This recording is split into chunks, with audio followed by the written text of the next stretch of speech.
Hi friends, welcome to my channel. இன்றைக்கி இந்த வீடியோவில் எதை பற்றி பார்க்க போகிறோன்னு பார்த்தீங்கன்னா, லஞ்ச் பாக்ஸ் ரெசிபி தான் பார்க்க போகிறோம். அது என்ன ரெசிபி அப்படின்னு பார்த்தீங்கன்னா, 90s கிட்ஸ்களோட ஃபேவரட் சாதமான தக்காளி சாதம் எப்படி எளிமையாக சீக்கிரம் செய்யலாம் அப்படின்னு பார்க்கலாம். வீடியோக்குள்ளே போகிறதுக்கு முன்னாடி நம்ம சேனலை இப்போ தான் ஃபஸ்ட் டைம் பார்க்குறீங்கன்னா சப்ஸ்கிரைப் பண்ணிவிட்டு பாருங்கள். தக்காளி சாதம் செய்கிறதுக்கு அடுப்பில் ஒரு கடாயை வச்சுட்டு 3 டேபிள் ஸ்பூன் நல்லெண்ணெய், கடுகு, உளுந்தம்பருப்பு, ஒரு பச்சை மிளகாய், ஒரு பெரிய வெங்காயம் கட் பண்ணது, இதை எல்லாத்தையும் சேர்த்து பொன்னிறமாக வதக்கிக்கணும். இதோட இஞ்சி பூண்டு பேஸ்ட்டு ஒரு ஸ்பூன் சேர்த்துக்கலாம். இது எல்லாமே பச்சை வாசனை போகிற வரைக்கும் நல்லா வதக்கிக்கணும். அடுத்ததாக கட் பண்ணி எடுத்துருக்கக்கூடிய 3 தக்காளியை இதில் சேர்த்துக்கலாம்.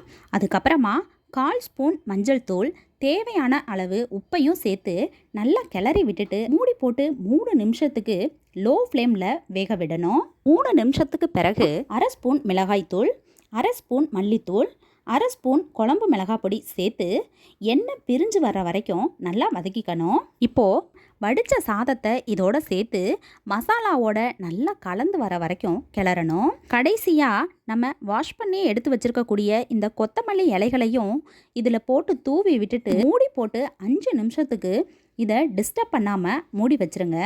5 நிமிஷத்துக்கு அப்புறமா இதை திறந்து பார்த்தோன்னா கமன்னு வாசமாக இருக்கும். இனிமே தக்காளி சாதம் செய்கிறீங்க அப்படின்னா இந்த மெத்தடில் ஒரு முறை செஞ்சு பாருங்கள், அவ்வளவு டேஸ்ட்டாக இருக்கும். போதும்னு சொல்கிற குழந்தைங்க கூட இந்த டேஸ்ட்டை பார்த்துட்டு இன்னும் வேணும் அப்படின்னு கேட்டு வாங்கி சாப்பிடுவாங்க. இந்த வீடியோ உங்களுக்கு பிடிச்சிருந்தா லைக் பண்ணுங்கள், ஷேர் பண்ணுங்கள், கமெண்ட் பண்ணுங்கள், மறக்காமல் சப்ஸ்கிரைப் பண்ணுங்கள். தேங்க்யூ.